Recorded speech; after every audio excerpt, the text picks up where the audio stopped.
إن الحمد لله نحمده ونستعينه ونستغفره ونؤمن به ونتوكل عليه ونعوذ بالله من شرور أنفسنا ومن سيئات أعمالنا من يهده الله فلا مضل له ومن يضلله فلا هادي له وأشهد أن لا إله إلا الله وأشهد أن محمدًا عبده ورسوله أما بعد فأعوذ بالله السميع العليم من الشيطان الرجيم إنهم فتية آمنوا بربهم وزدناهم هدى وربطنا على قلوبهم إذ قاموا فقالوا ربنا رب السماوات والأرض لن ندعو من دونه إلها لقد قلنا إذا شططا۔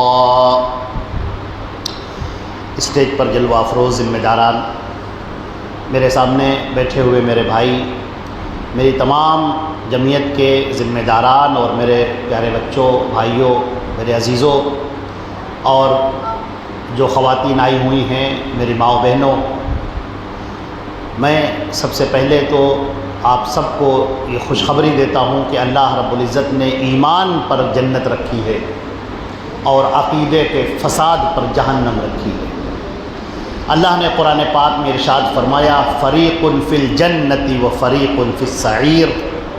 کل جب قیامت کا دن ہوگا، کل جب سارے انسان اور سارے جنات اللہ کے سامنے کھڑے ہوں گے تو اللہ نے فرمایا کہ دو گروہ ہوں گے، فریق فی الجنہ و فریق فی السعیر۔ ایک گروہ جنت میں جانے والا اور ایک گروہ جہنم میں جانے والا۔ میرے عزیزوں، ان دو گروہ کے علاوہ کوئی تیسرا گروہ نہیں ہے، یا تو جنت میں ہے جانا اور یا تو جہنم میں۔ تو اگر ایمان حاصل ہو گیا، اور ایمان بھی کیسا، بہت غور سے میری بات سنیے میرے عزیزوں، اس لیے کہ آج کل بڑے دھوکے عام ہیں۔ ایمان کے نام پر کفر بک رہا ہے، ایمان کے نام پر شرک بک رہا ہے۔ اس بات کو بہت اچھی طرح سے سمجھنے کی ضرورت ہے کہ اللہ رب العزت نے قرآن پاک میں فرمایا الذین آمنوا ولم یلبسوا ایمانہم بظلم اولئک لہم الامن۔ وہ لوگ جو ایمان لائے، ٹھہریے، رکیے، اللہ جل جلالہ جل شانہ عم نوالہ العزیز المتعال رب کائنات معبود سچ برحق کیا فرماتا ہے؟ الذین آمنوا، جو ایمان لائے، ولم یلبسوا ایمانہم بظلم، لیکن اپنے ایمان میں ظلم داخل نہیں کیا۔ صحابہ کرام سب کے سب عرب ہیں، عربی زبان کے سمجھنے والے ہیں، اسی میں پیدا ہوئے پلے بڑھے۔ صحابہ کرام، بخاری شریف کی روایت ہے کتاب التفسیر کی، صحابہ کرام کہتے ہیں اے اللہ کے رسول، ولم یلبسوا بظلم کا کیا مطلب ہے کہ ایمان لائے اور ظلم نہیں کیا؟ اے اللہ کے رسول، اس کا کیا مطلب ہے؟ یہ ظلم کیا ہے؟ اللہ اکبر، اللہ اکبر۔ اللہ کے پیارے نبی صلی اللہ علیہ وسلم جو صادق مصدوق ہے، جو اپنی زبان سے کچھ نہیں کہتے، اللہ ان پر وحی کرتا ہے تو بولتے ہیں، کیا فرماتے ہیں؟ بظلم ای بشرک، جو ایمان لائے پھر شرک نہیں کیا، اولئک لہم الامن، ان کے لیے امن ہے، جنت ان کے لیے ہے۔ یوں دعویٰ کر دینے والے کہ ہم ایمان لائے، یہ تو منافق بھی دعویٰ کرتے تھے۔ یہ دعویٰ کر دینے والے کہ ہم ایمان لائے، یہود بھی کہتے تھے، نصارہ بھی کہتے تھے، مشرکین مکہ بھی اللہ کو مانتے تھے، اللہ کو تو مانتے ہی تھے، اللہ کے لیے نماز پڑھتے تھے، وما کان صلاتهم عند البیت الا مکاء وتصدیہ، اللہ کے لیے نماز پڑھتے تھے، حج بھی کرتے تھے، اللہ کے گھر کا طواف بھی کرتے تھے، ننگے ہو کے طواف کرتے تھے، کہتے تھے اللہ تعالیٰ کو ان کپڑوں کے ساتھ جس میں ہم نے گناہ کیا ہے ان کپڑوں میں نہیں جائیں گے۔ ذرا محبت دیکھیے اللہ سے محبت دیکھیے۔ لیکن نہیں نہ، یہ محبت سب ایک طرف، جس بنیاد پر یہ دنیا قائم ہوئی، جس بنیاد پر میزان قائم ہوگا، جس بنیاد پر اللہ نے انبیاء اکرام کو بھیجا، وہ کیا ہے کہ اے نبی تم سب کے سب جاؤ اور لوگوں کو بتاؤ کہ میری توحید اختیار کریں، میرے ساتھ شرک نہ کریں۔ اگر تم نے توحید اختیار کی تو تمہاری ہر نیکی قابل قبول ہے، یہاں تک کہ اگر کسی نے راستے سے ایک پتھر کا ٹکڑا ہٹا دیا، کنکر ہٹا دیا، راستے میں پڑا ہوا کانٹا ہٹا دیا، تو اللہ رب العزت اس کے بدلے میں اس کے گناہوں کو معاف کرے گا، صدقات میں یہ شمار ہوگا۔ اور میرے عزیزوں، بڑی خطرناک بات، بہت ڈرنے والی بات، لرزہ طاری کر دینے والی بات، کہ اگر ہم نے شرک کیا تو نماز، روزہ، زکوٰۃ، حج، طواف، عمرہ، خیرات، صدقات، تلاوت کچھ قابل قبول نہیں، کچھ قابل قبول نہیں۔ سورہ غاشیہ میں اللہ نے کیا فرمایا؟ هل اتاک حدیث الغاشیہ، کیا تمہیں ڈھانپ لینے والی چیز کے بارے میں خبر پہنچی؟ وجوہ یومئذ خاشعہ، جس روز چہرے ڈرے ڈرے ہوں گے، عاملۃ ناصبہ، کتنے ہی ایسے لوگ آئیں گے جو بڑی محنت کرنے والے ہوں گے، ناصبہ، عبادتیں کر کر کے تھک جانے والے لوگ ہوں گے۔ تسلا نارن حامیہ، بھڑکتی ہوئی آگ میں، دہکتی ہوئی آگ میں انہیں جھونک دیا جائے گا۔ اللہ اکبر۔ میرے عزیزوں، بڑی ڈرنے والی بات ہے۔ میرے نوجوانوں، میری ماؤں بہنوں،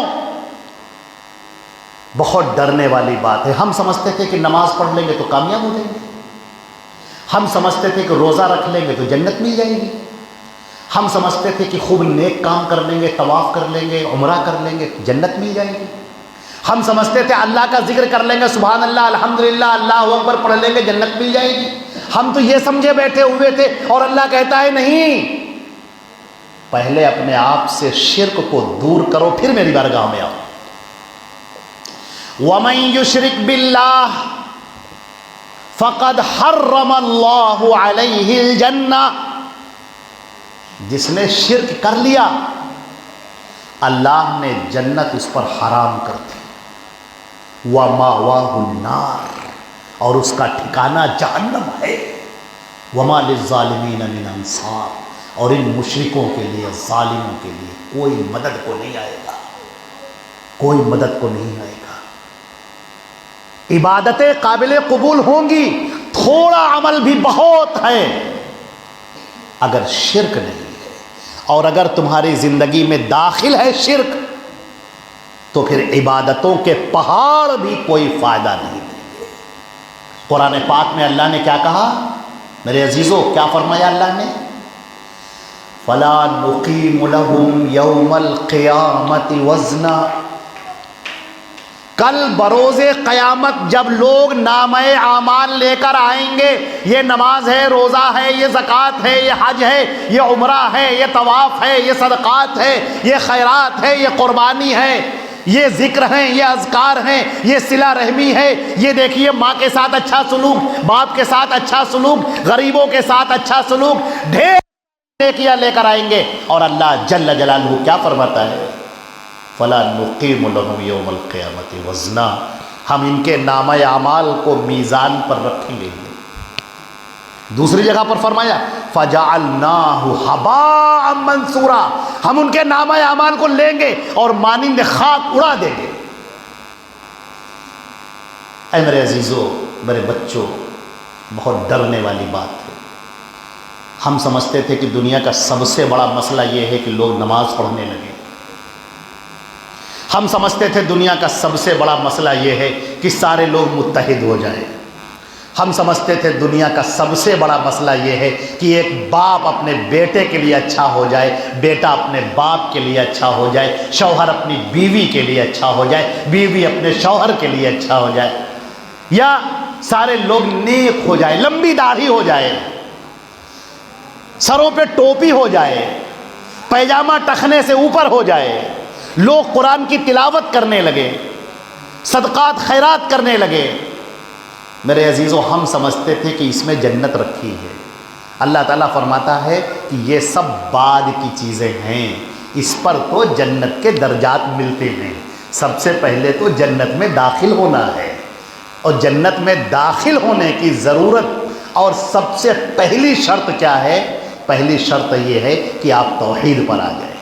میں آپ کو مثال دیتا ہوں، اور آپ کو مثال دوں گا تو آپ حیرت کریں گے، آپ سوچیں گے کہ ہماری سوچ میں اور ہمارے نبی کی سوچ میں زمین آسمان کا فرق ہے۔ نبی کریم صلی اللہ علیہ وسلم کے ایک صحابی ہیں حضرت عبداللہ ابن عباس، نبی کریم صلی اللہ علیہ وسلم کے چچا کے بیٹے، چھوٹے ہیں، اللہ کے نبی کے ساتھ میں رہتے ہیں۔ دیکھیے، اللہ کے نبی کے ساتھ میں اللہ کے نبی ان کی تربیت کر رہے ہیں، ان کی پرورش کرتے ہیں۔ اچھا آپ بتائیے، آپ اگر باپ ہیں یا بڑے بھائی ہیں، آپ کا بیٹا ہے یا آپ کا بھائی ہے، آپ اسے جب سمجھائیں گے تو کیا سمجھائیں گے؟ آپ سمجھائیں گے کہ بیٹا نیک رہو، آپ کہیں گے نماز پڑھا کرو، آپ کہیں گے دیکھو اچھا بولا کرو، دیکھو گالیاں مت دیا کرو۔ یہ ساری باتیں بہت اچھی ہیں، لیکن اللہ کے نبی صلی اللہ علیہ وسلم اس ذہن کے اندر، اس دماغ کے اندر جو سب سے پہلے چیز ڈال رہے وہ کیا ہے؟ میں آپ کو روایت سناتا ہوں۔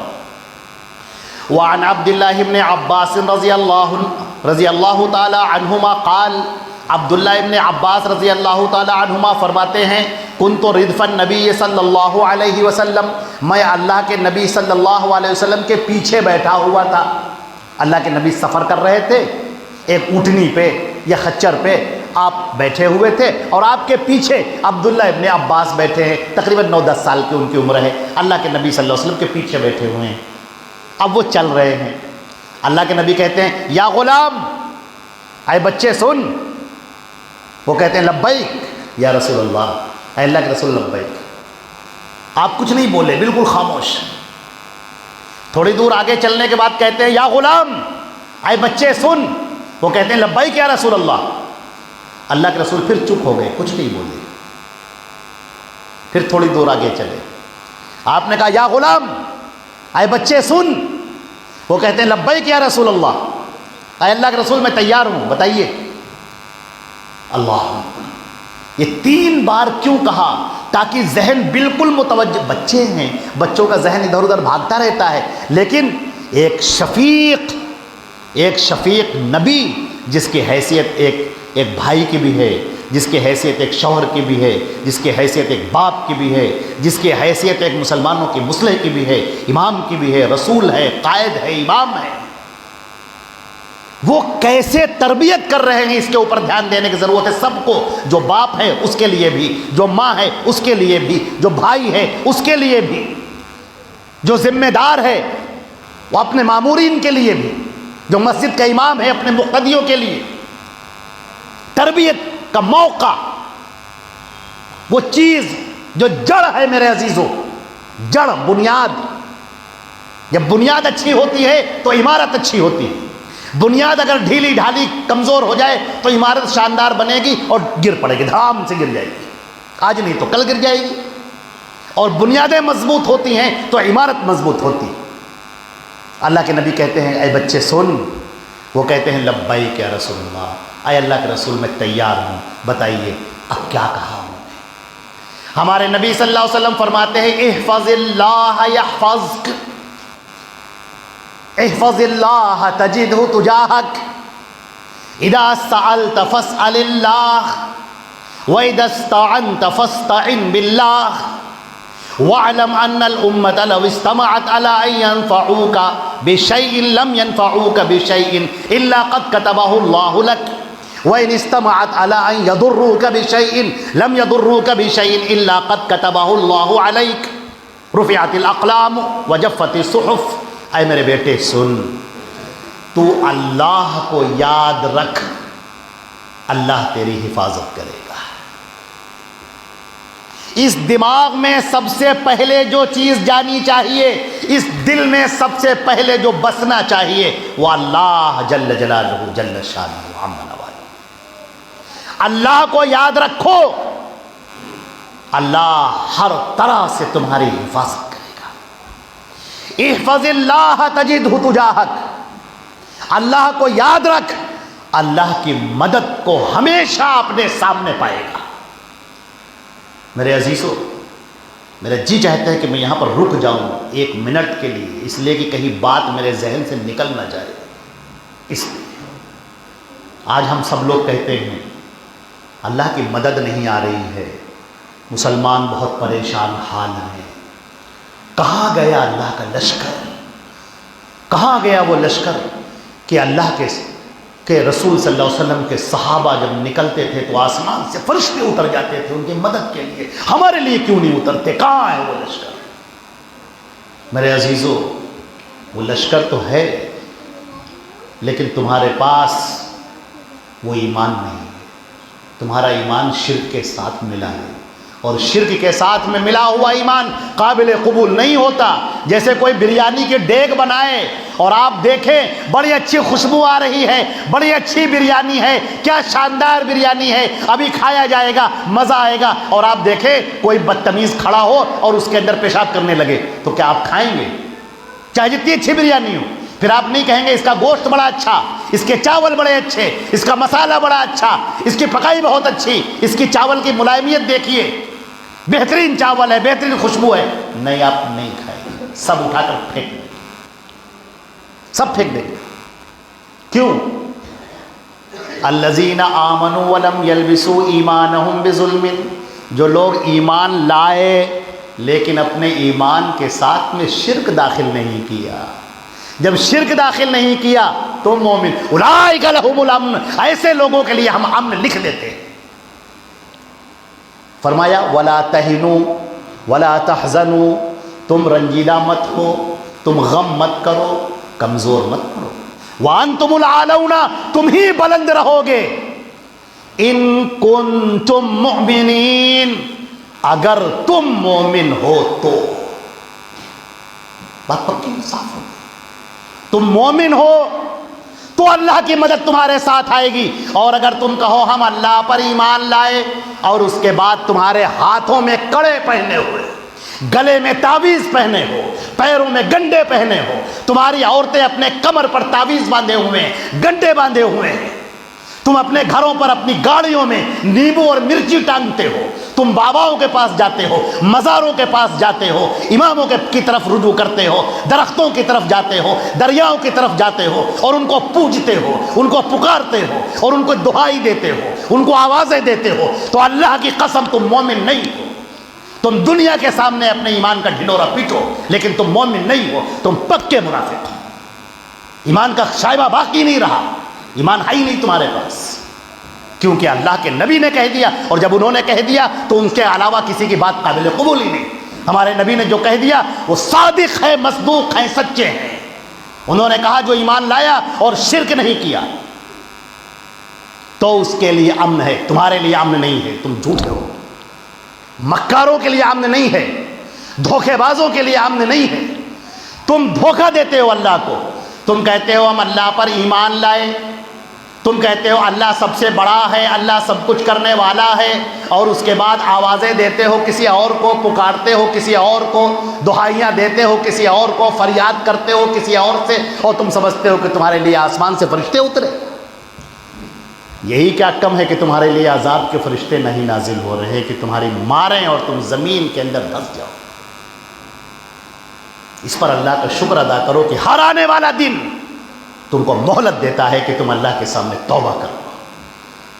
ہر آنے والا سورج یہ اعلان کرتا ہے کہ اے اللہ کے بندو آؤ، اللہ نے تمہیں زندگی دی ہے، تمہیں موقع دیا ہے کہ تم اللہ کے حضور گر جاؤ اور توبہ کرو اور گڑ گڑا کر کہو کہ اے اللہ ہم ہر قسم کے شرک سے توبہ کرتے ہیں، ہم ہر قسم کے کفر سے توبہ کرتے ہیں، ہم اس شریعت پر ایمان لاتے ہیں جو محمد مصطفیٰ صلی اللہ علیہ وسلم لے کر آئے۔ میرے عزیزوں، ہمارے پیارے نبی صلی اللہ علیہ وسلم حضرت عبداللہ ابن عباس کے ذہن میں کیا بٹھا رہے ہیں؟ آپ توحید کی جڑ پکڑنا چاہتے ہیں نا، جڑ پکڑ لیجئے میرے عزیزوں، کان کو کھول لیجئے، کھل کے سنیے بالکل اللہ کے رسول صلی اللہ علیہ وسلم کی حدیث جو توحید کی جڑ بیان کر رہے ہیں، اس لیے کہ توحید کا یہ درخت جب اوپر اٹھتا ہے تو اپنی جڑ کی بنیاد پر اٹھتا ہے، اور اگر یہ جڑ کمزور ہے تو اس توحید کے ساتھ میں پھر شرک داخل ہو جاتا ہے۔ آج بھی یہودی کہتے ہیں ہم اہل توحید ہیں اور وہ پکے مشرک ہیں، اللہ نے کہا کہ سب جہنم میں جائیں گے۔ توحید کا دعویٰ کرتے ہیں، آج بھی دعویٰ کرتے ہیں، لیکن نہیں، جڑ کیا ہے؟ میرے عزیزوں، قربان جائیے اللہ کے نبی صلی اللہ علیہ وسلم پر، اور ہم سب سے پہلے تو شکر ادا کرتے ہیں اس اللہ کا جس نے اپنے نبی کے ذریعے ہمارے سامنے کفر اور توحید کو، شرک کو سب کھول کر بیان کر دیا۔ ہمارے نبی کیا فرماتے ہیں؟ کس سے؟ عبداللہ ابن عباس سے، جن کی عمر 10 سال کی ہے، جو بچے ہیں ابھی، لیکن ذہن میں کیا پیوست ہو رہا ہے، کیسے توحید اتاری جا رہی ہے۔ میرے عزیزوں سنیے، یہ توحید جب آتی ہے نا، یہ نور ہے، یہ توحید نور ہے، روشنی ہے۔ جب یہ نور آتا ہے تو اندھیرے چھٹ جاتے ہیں۔ یہ اللہ کی رحمت ہے، جب رحمت اترتی ہے تو ساری بدبختی اور شقاوت سب دور ہو جاتی ہے۔ اللہ کے وہ فیصلے نازل ہوتے ہیں کہ انسان کا دل مضبوط ہو جاتا ہے اور خوش ہو جاتا ہے۔ وہ صبح بھی اس پر رحمت، شام کو اس پر رحمت۔ اللہ کی قسم، جب وہ اپنے بستر پر لیٹا ہوا ہوتا ہے اور سو رہا ہوتا ہے، خراٹے لے رہا ہوتا ہے، اس وقت بھی اس اہل توحید پر، اس موحد پر، اس شرک کو پھینک دینے والے پر اللہ کی رحمتیں نازل ہو رہی ہیں۔ فرشتے اس کے لیے کھڑے ہو کر دعائیں کر رہے ہیں۔ اس توحید کی برکت ہے۔ اللہ کے نبی نے کیا فرمایا؟ جڑ، میرے عزیزوں جڑ دیکھیے، توحید کی جڑ دیکھیے۔ فرمایا اذا سألت فاسأل اللہ واذا استعنت فاستعن باللہ۔ اے میرے بچے، جب تجھے کچھ مانگنا ہو تو اللہ سے مانگ، اگر تجھے کچھ مدد چاہنی ہو تو اللہ سے مدد چاہ۔ وَعْلَمْ، اور یاد رکھ، ان الامت لو اجتمعت علی ان ينفعوک بشیء، اگر یہ پوری سارے لوگ، یہ پوری کائنات، سارے انسان، سارے جنات سب مل کر اگر چاہیں کہ تجھے کچھ فائدہ پہنچا دے، لم ينفعوک بشیء الا قد كتبه اللہ لک، تو تجھے فائدہ نہیں پہنچا سکتے، کوئی فائدہ نہیں پہنچا سکتا سوائے یہ کہ میں نے لکھ دیا ہو، میں چاہوں تو فائدہ ملے گا۔ وَإِنِ اسْتَمَعَتْ عَلَىٰ أَن يَضُرُّوكَ بِشَيْءٍ، اور اگر یہ سارے کے سارے لوگ اکٹھا ہو جائیں کہ تمہیں کچھ نقصان پہنچائیں تو تمہیں نقصان نہیں پہنچا سکتے، الا قد كتبه اللہ علیک، سوائے یہ کہ اللہ نے تیرے لیے لکھ دیا ہو۔ اور سن، تیری تقدیر لکھی جا چکی، رفعت الاقلام وجفت الصحف، قلم اٹھا لیے گئے، صحیفے خشک ہو گئے۔ اللہ پر یقین کر، مانگنا، طلب کرنا، جب تم پریشانی میں آ جاؤ، جب تم مصیبتوں میں آ جاؤ تو اے میرے بندو، تم سب اللہ کے محتاج ہو اور اللہ کسی کا محتاج نہیں، اور تمہارا امتحان ہے اس دنیا میں، یہ تمہارا امتحان ہے اس دنیا میں۔ اللہ نے تمہارے اوپر مصیبت ڈالی، پریشانیوں میں تم کو گھیر دیا۔ کیوں گھیر دیا؟ تم کیا جانو کیوں گھیر دیا؟ اس لیے گھیر دیا لنبلوکم ایکم احسن عملا، ہم ذرا دیکھنا چاہتے ہیں کہ جب تم پر مصیبت آ گئی تو تم نے کون سا عمل پیش کیا۔ توحید لے کر آئے یا شرک کی آمیزش کر ڈالی، ذرا سا پریشان ہو گئے، تم نے اللہ سے دعا کی اور اللہ نے کہا تمہیں ابھی نہیں دیں گے، اب دیکھنا یہ ہے تمہاری وفاداری کہاں جاتی ہے، تمہارا ایمان کہاں جاتا ہے۔ پھر تم نے کہا فلاں مزار پہ چلو، پھر تم نے کہا فلاں بابا کے پاس چلو، فلاں تعویذ لکھتے ہیں ان کے پاس چلو، فلاں گنڈا بناتے ہیں، گرہیں باندھ باندھ کر پھونکتے ہیں، جھاڑ پھونک کرتے ان کے پاس چلو، جادوگروں کے پاس۔ شیطان تم کو کھینچ کر لے کر گیا اور تم اس کے پیچھے پیچھے پیچھے پیچھے چلتے چلے گئے۔ تم تو توحید والے تھے، شرک کب سے کرنے لگے، اور ادھر تم نے شرک کر لیا اور ادھر تمہارے سارے اعمال برباد ہو گئے، تمہیں پتہ بھی نہیں چلا۔ تم سمجھ رہے ہو کہ میری داڑھی بڑی لمبی ہے، میری داڑھی بڑی خوبصورت ہے، تم سمجھ رہے ہو کہ ہم تو 5 وقت کی نمازیں پڑھ رہے ہیں، تم کہہ رہے ہو کہ ہم تو بڑے تقوی والے ہیں، ہم تو صبح و شام اللہ کا ذکر کرتے ہیں، اور تمہارے سارے اعمال شیطان نے برباد کرا دیے، تمہیں پتہ ہی نہیں چلا۔ کیوں؟ اللہ کے نبی نے بچے کو کیا سکھایا؟ اذا سألت فاسأل اللہ، تجھے اگر کچھ مانگنا ہے تو اللہ سے مانگ۔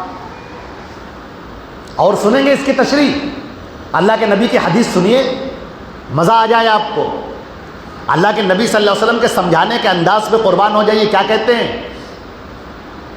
لیسأل حاجتہ کلھا حتی یسأل شفن علیہ انقطع، تم میں سے ہر ایک کو چاہیے کہ جو کچھ مانگے اللہ سے مانگے، یہاں تک کہ جوتے کا تسمہ ٹوٹ جائے وہ بھی اللہ سے مانگے۔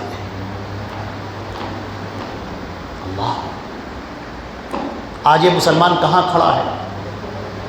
آج یہ مسلمان کن کو دعائیاں دے رہا ہے، پکار رہا ہے، کہتا ہے ہم قبر پہ گئے تھے، ہم قبرستان گئے تھے، ہم نے کچھ نہیں مانگا، ہم نے ان سے یہ کہا کہ تم دعا کر دو میرے لیے۔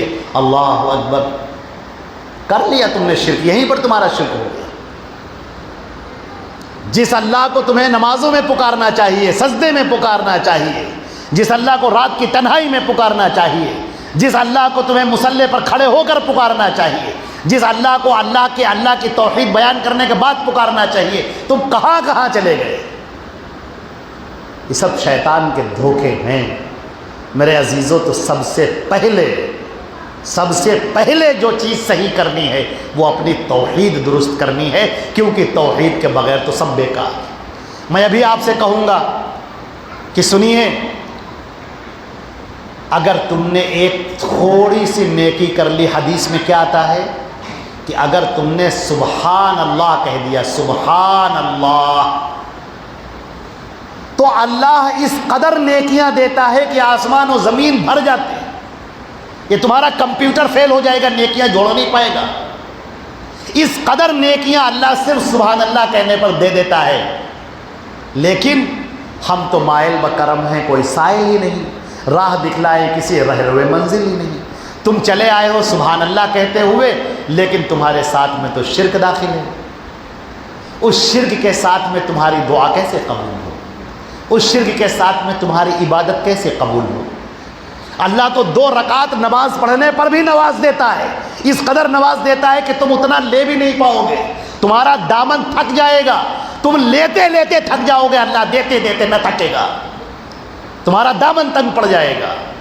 لیکن یہ 2 رکعت شرک سے خالی تو ہوں۔ اس دل کے اندر جو چور بیٹھا ہے، جس نے درود کے نام پر اللہ کے نبی کو بلانا سکھایا تم کو، درود پڑھو۔ اللہ کے نبی نے کیا کہا؟ من صلی علیہ واحدۃ صلی اللہ علیہ بہا عشرا، جس نے میرے اوپر 1 مرتبہ درود پڑھا، اللہ اس پر 10 مرتبہ رحمتیں نازل کرے گا۔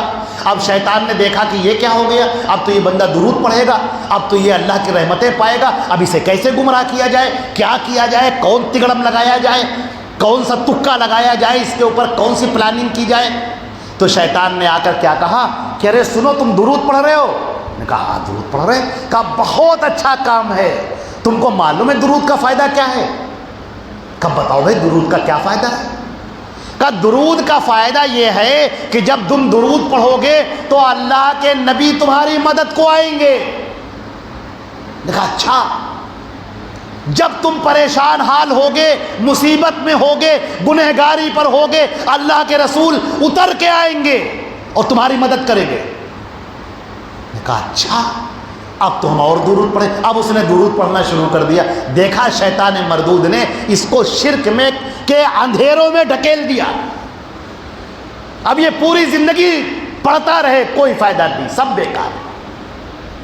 عقیدہ کیسے گمراہ کر دیا، کیسے چکر چلا دیا کہ تم پڑھ رہے ہو درود اور شیطان نے تمہارے دماغ کے اندر یہ جھوٹا، یہ کفریہ، یہ شرکیہ عقیدہ بٹھا دیا کہ تم درود پڑھو گے اور اللہ کے نبی تمہاری مدد کو آئیں گے۔ جیسے عیسائی عقیدہ رکھتے ہیں کہ تم اگر عیسیٰ مسیح کو پکارو، یہ کراس اگر ایسے ایسے کر لو تو عیسیٰ علیہ السلام کسی بھی شکل میں آئیں گے، چاہے جانور کی شکل میں آ جائیں، چاہے کوے کی شکل میں آ جائیں، درخت کی شکل میں آ جائیں، انسان کی شکل میں آ جائیں، وہ آئیں گے اور تمہاری مدد کریں گے۔ ملا دیے ڈانڈے، داخل کر دیا شرک کے اندر۔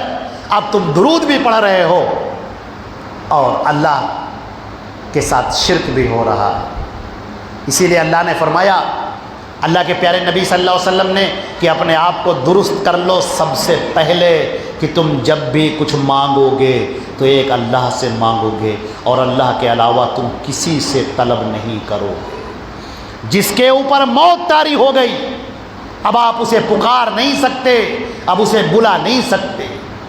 دنیا دار الاسباب ہے، آپ ایک دوسرے سے مدد لیں وہ چلے گا، ٹھیک ہے، لیکن جس پر موت طاری ہو گئی، جو اس دنیا سے رخصت ہو گیا، اب اسے آپ پکار رہے ہو اپنی مدد کے لیے، یہی شرک ہے، یہی کفر ہے۔ موسیٰ کو پکارو تو بھی مشرک، اور عیسیٰ علیہ السلام کو پکارو تو بھی مشرک، اور سیدنا عزیر کو پکارو تو بھی مشرک، اور محمد مصطفیٰ علیہ السلام کو پکارو تو بھی مشرک۔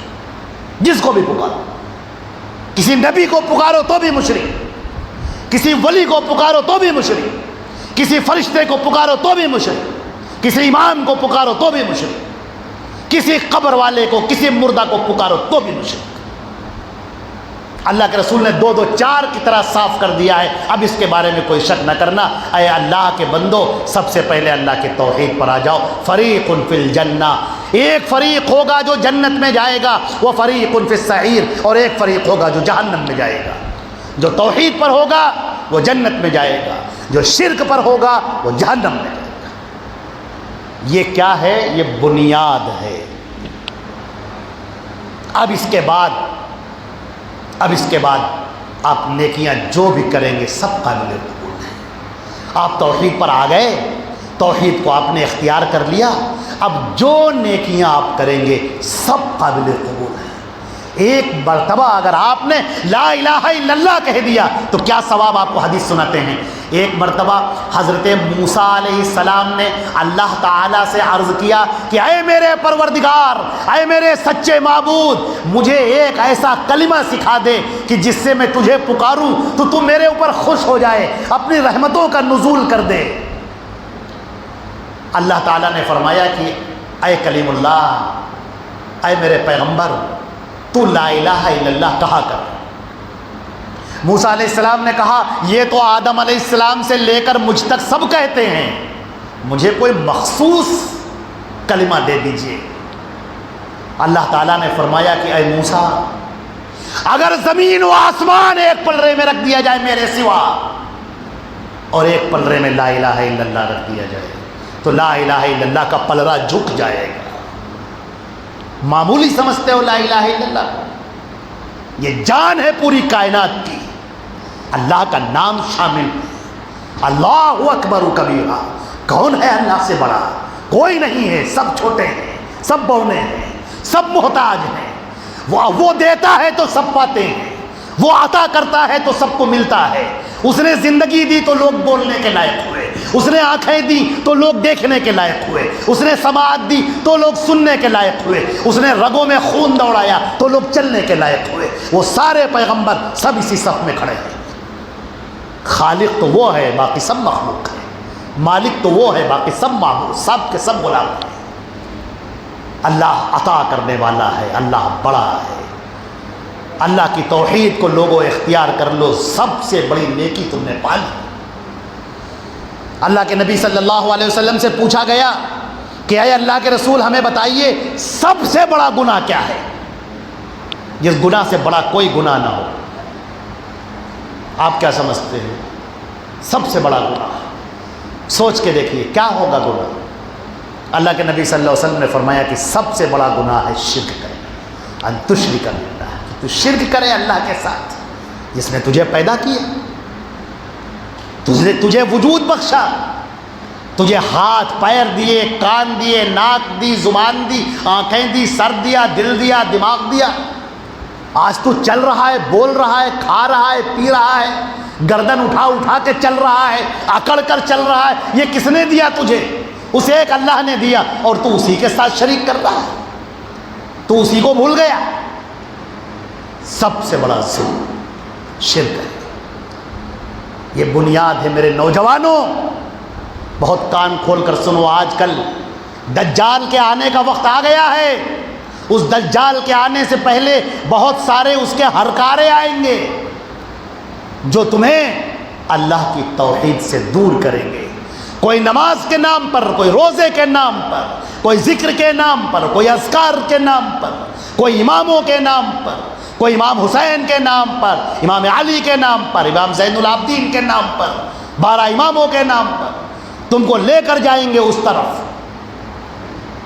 یاد رکھو یہ شیطان مردود تمہیں چاروں طرف سے گھماتا پھرے گا، لیکن اگر تم چاہتے ہو سچی راہ اختیار کرنا تو محمد مصطفیٰ صلی اللہ علیہ وسلم کے طریقے کو پکڑ لو، اسے اختیار کرو۔ آج کل سب سے بڑا بگاڑ جو ہمارے نوجوانوں میں ہے وہ سوشل میڈیا کی لائن سے آ رہا ہے۔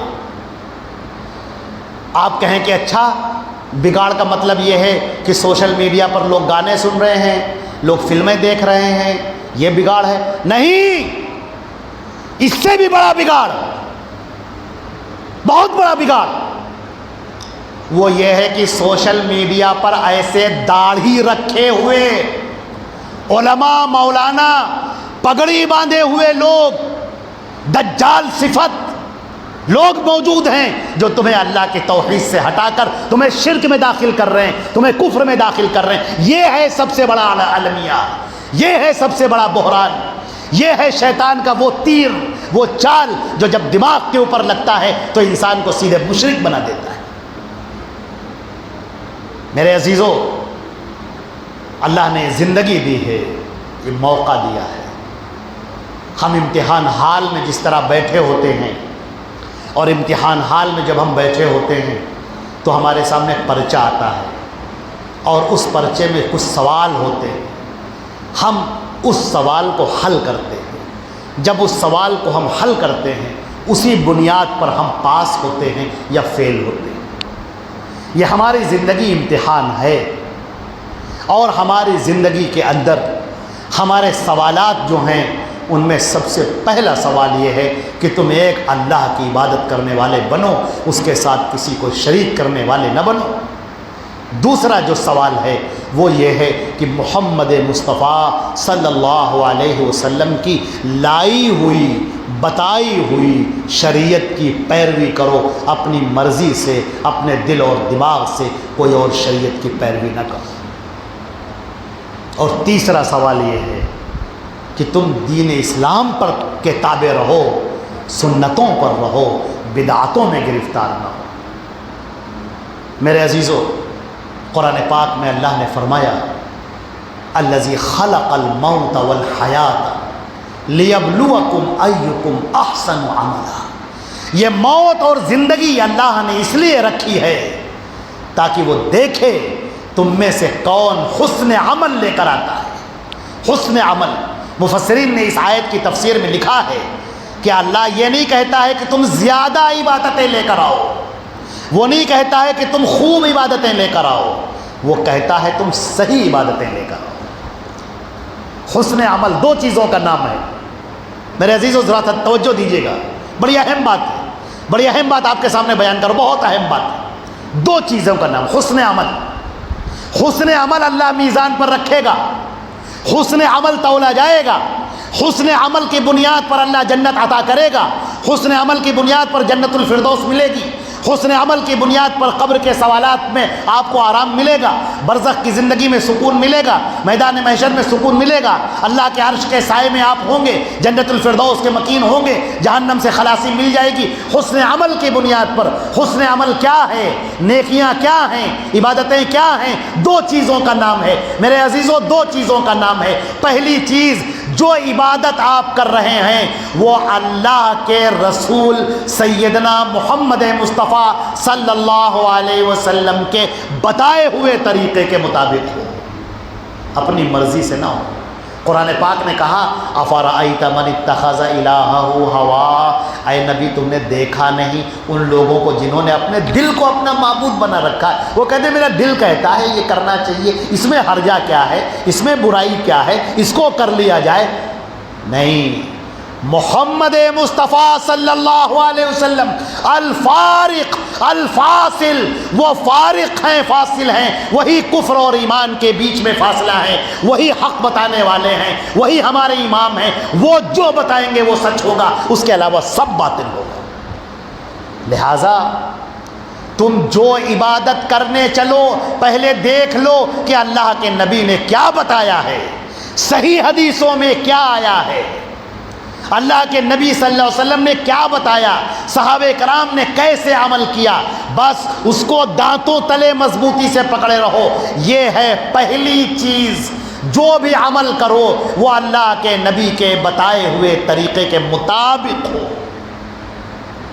اسی کو سنت کہتے ہیں، یہی شریعت، اسی کو دین کہتے ہیں، اسی کو حسن عمل کہتے ہیں۔ حسن عمل کی دوسری شرط، تم جو بھی کر رہے ہو اللہ کے لیے کرو، اس میں شرک کو داخل مت کرو، ریاکاری مت کرو، دکھاوے کے لیے مت کرو۔ اللہ فرماتا ہے انا اغنی الشرکاء، یعنی شرک، میں سارے شریکوں سے زیادہ شرک سے بے نیاز ہوں۔ کسی نے کوئی عمل کیا اور اس کے ساتھ میں اشرک فیہ معی غیری، اس کے ساتھ میں میرے ساتھ کسی دوسرے کو ملا دیا، ترکتہ وشرکہ، میں چھوڑ دیتا ہوں اس کو اور اس کے عمل کو، مجھے نہیں چاہیے ایسا عمل۔ اللہ کے لیے سجدہ کیا، گئے مزار پہ سجدہ کر رہے ہیں۔ ادھر اللہ سے کہا ہے اللہ مجھے بیٹا بیٹی دے دے، جو بھی مانگنا ہے مانگا، ادھر گئے آپ کسی قبر پہ، وہاں جا کر مانگا ہے، کسی درخت کے پاس مانگا ہے، کسی جادوگر کے پاس گئے تعویذ لکھوا کے چلے آئے۔ اللہ تعالیٰ فرماتا ہے لے جاؤ اپنی عبادتیں، مجھے یہ عبادتیں نہیں چاہیے۔ تو حسن عمل میرے بچوں، میرے عزیزوں، میری ماؤں بہنوں، دو چیزوں کا نام ہے، ایک اللہ کے رسول کے بتائے ہوئے طریقے کے مطابق ہو، اپنی مرضی سے نہ ہو۔ اپنی مرضی سے کفار مکہ نے کیا کیا تھا؟ کفار مکہ نے کہا کہ یہ کپڑے پہن کر ہم طواف کرتے ہیں، اللہ کیسے خوش ہوگا، اللہ کو خوش کرنا ہے تو ان کپڑوں کو اتار دو۔ ننگے ہو کر خانہ کعبہ کا طواف کرنے لگے، یہ سوچ کر کہ اللہ راضی ہو جائے گا۔ اللہ فرماتا ہے ہم اس باتوں سے راضی نہیں ہوتے، تم اپنی مرضی سے عبادت نہ کرو، میرے بتائے ہوئے طریقے کے مطابق کرو۔ اللہ نے اپنا رسول بھیج دیا اور کہا لقد من اللہ علی المؤمنین، اللہ نے مومنین پر احسان کیا ہے، یہ تمہارے اوپر اللہ کا احسان ہے، یہ اللہ کی نعمت ہے تمہارے اوپر۔ محمد مصطفیٰ اللہ کی نعمت ہیں، محمد مصطفیٰ صلی اللہ علیہ وسلم اللہ کا انعام ہے ہمارے لیے کہ اللہ نے بتا دیا کہ یہ ہمارا نبی ہے۔ وَمَن يُطِعِ الرَّسُولَ فَقَدْ أَطَاعَ اللَّهَ، جس نے رسول کی اطاعت کر لی اس نے اللہ کی اطاعت کر لی۔ تم کامیابی چاہتے ہو، محمد مصطفیٰ کی پیروی کرو، ہم خوش ہو جائیں گے، تمہارے عمل کو قبول کر لیں گے۔ اللہ کے حکم کے مطابق ہو، اور دوسری بات صرف اللہ کے لیے ہو، اس کے ساتھ میں کوئی شریک نہ ہو۔ میرے عزیزوں، یہ چند باتیں تھیں جو میرے ذہن میں آئی اور میں نے چاہا کہ آپ کے سامنے یہ اس وقت کا سب سے ضروری مدعا ہے، سب سے اہم بات ہے۔ لوگ سمجھتے ہیں مکان بن جائے، پراپرٹی ہو جائے، اچھی شادی بیاہ ہو جائے، یہ سب ہمارے مسائل ہیں۔ ہمارے مسائل یہ نہیں ہیں، ہمارے مسائل یہ ہیں کہ توحید درست ہو جائے، سب درست ہو جائے گا، سب صحیح ہو جائے گا۔ اور اگر توحید درست نہیں ہوگی تو اللہ کا عذاب آتا رہے گا، اللہ کے یہ کوڑے ہم پر پڑتے رہیں گے۔ میں اپنی باتوں کو انہی باتوں پر ختم کرتا ہوں۔ اللہ تعالی ہمیں اور آپ کو عمل کرنے کی توفیق عطا فرمائے، توحید کو سمجھنے کی توفیق عطا فرمائے، شرک سے دور رہنے کی توفیق عطا فرمائے، سیدنا محمد مصطفیٰ سید الانبیاء والمرسلین کے طریقے پر چلنے کی توفیق عطا فرمائے اور اخلاص عطا فرمائے۔ وآخر دعوانا الحمدللہ رب العالمین، والسلام علیکم ورحمۃ اللہ وبرکاتہ۔